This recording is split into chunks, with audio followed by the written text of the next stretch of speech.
This is Democracy Now!, breaking with convention. I'm Amy Goodman with Juan Gonzalez as we turn to California, where climate-fueled wildfires are engulfing the state. Crews are battling more than 600 fires that have killed at least 7 people. Governor Gavin Newsom said Monday 300 lightning strikes overnight had sparked 10 new fires. The biggest group of fires in Northern California around Napa is now 25% contained. So far this year, 7,000 fires have destroyed 1.4 million acres, compared to 56,000 acres burned at the same time last year. Tens of thousands of firefighters have been deployed across the state to combat the blazes, which are raging as California also battles a record heat wave and the deadly pandemic. This comes as the state's prison firefighter program, which annually deploys thousands of incarcerated firefighters to the front lines for just $1 an hour, faces diminished numbers because of the coronavirus pandemic.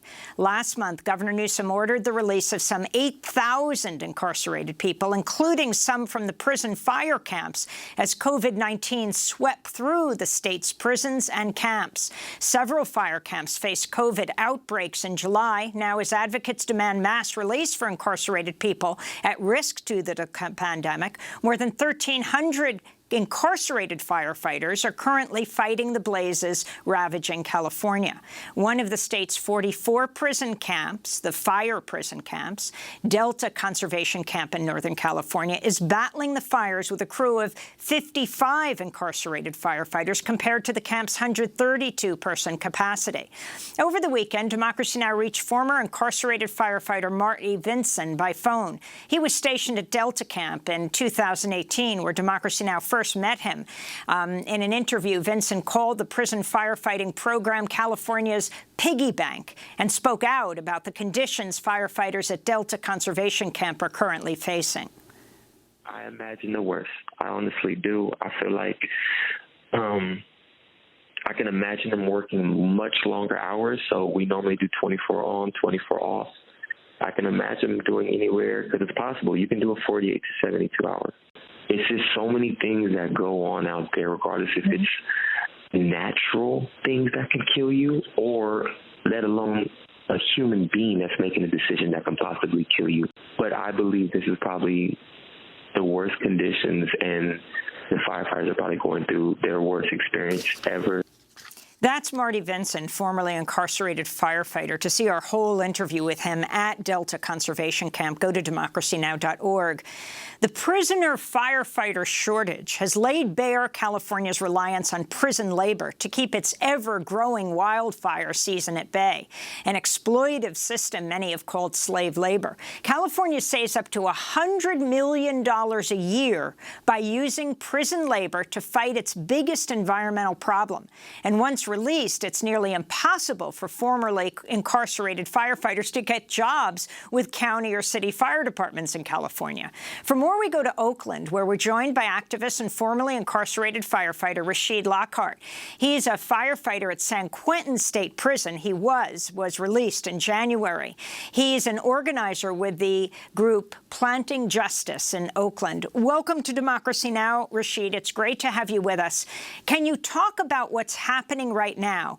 California's talking about a firefighter shortage because prisoner firefighters, a number of them have been released due to COVID or are sick with COVID. Explain what's going on and the fact that they make $1 an hour if they're healthy enough to fight the fires. Yeah, so these conditions, they're just, they're implorable. You have, I believe it's 600 less firefighters this year, and we're facing some of the largest wildfires that we've ever had in this state. These guys are out 24, 48 hours at a time. That young man came from Delta Camp. That camp, I just talked to somebody there, and they're leaving at 5 o'clock in the morning, not getting back till 8 o'clock at night, and this is every day. So they're being overworked. And for, $1 an hour, they're working alongside firefighters that aren't incarcerated people that are making, we don't know how much, and putting their lives on the lines. And it's just, it's a little bit of a human tragedy. They're battling COVID-19 and they're battling wildfires at the same time. Rasheed, I wanted to ask you about Kamala Harris, so the nominee of the Democratic Party for vice president. When she was Attorney General of California, she advocated against early release programs for incarcerated people because it would reduce the number of incarcerated firefighters. Could you talk about her role in this whole issue of the politics of how to deal with the incarcerated and the fighting of fires in California?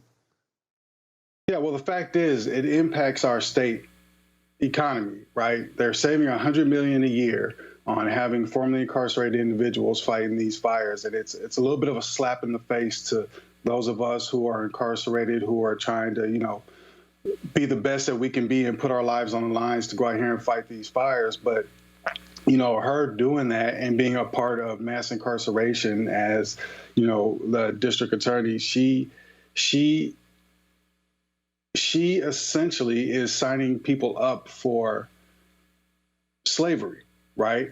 You want these guys to go out and fight these fires and do it for only $1 an hour, and then you're turning around and saying, "Oh, we don't want to release anybody because it's going to cost the state this much." It's implorable.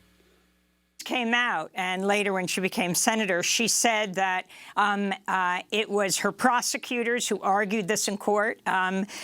She said she thought it was reprehensible, not at the time. She says she didn't know about it, but said the buck stops with her, and so she took responsibility. It's unclear if she knew about it. But this whole issue of firefighters like you come out of prison, you're extremely experienced. CAL FIRE sings your praises because you're doing the most difficult work, yet you find it so difficult to become a firefighter. Like right now, for the many people who are released, even perhaps early because of the COVID pandemic, why don't they just immediately hire you, since you have the experience, you fought these fires, at CAL FIRE salaries? Not to mention giving more money to the prisoner firefighters. Yeah, that's the question, right? I mean, you take, like myself, I was a lead engineer on a Type 1 fire engine and a lead on the ambulance crew. I don't know what more qualification you would need, right? That should automatically entitle me to go right into a department upon my release, but that's just not the case. They, for like me being more of a municipal firefighter, they want us to have EMT certifications, and state law right now currently blocks me from getting that. Because you were formerly in prison? Because I was formerly in prison, yes. And if right now, like we're hearing CAL FIRE get on these interviews and say that we just lack resources. Well, what they're not saying is we lack the incarcerated firefighters. That's the issue, right? Because we make up the backbone of the firefighting department. And if we're saving the state $100 million, how much more can we save the state by taking formerly incarcerated people coming out of these fire camps, coming out of these firehouses, and putting them right into employment? I'm wondering, when you were out there fighting these fires, to what degree did you encounter National Guard troops? Because I've been surprised time and again at how few National Guard are mobilized when these fires spread in California. Well, I myself am not qualified to answer that because I was at an actual functioning firehouse. I wasn't at a camp, so I didn't get to go out to the wildland firefighters.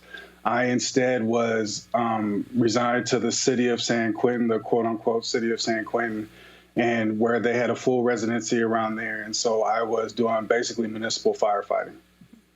And can you talk about what you did when you were in prison, or what you've heard people are doing, for example, at San Quentin with the COVID outbreak? I mean, you have one of the worst outbreaks in this country, is in the prison system of this country, right. San Quentin at its heart.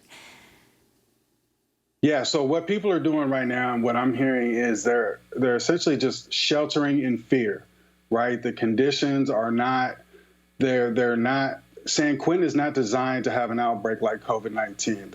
It's impossible to practice social distancing, it's overcrowded, and then people are being herded off into tents and back into gymnasiums that, I don't know if you remember, about 5-10 years ago, there was, an outcry about the way they were housing people in these gymnasiums. And so San Quentin is just not set up for this type of outbreak. And so my incarcerated people that are still there are sheltering in place. My fire crew that's there at San Quentin, they're getting more calls than they can handle. I talked to one of my incarcerated firefighters who had said that morning, it was only 11 a.m. in the morning, that they had been on 5 calls. But they had only been on 5 calls that morning because they couldn't get to the other 11 that were happening. So it's a human tragedy what's happening in San Quentin, and the incarcerated people that are there are living in fear.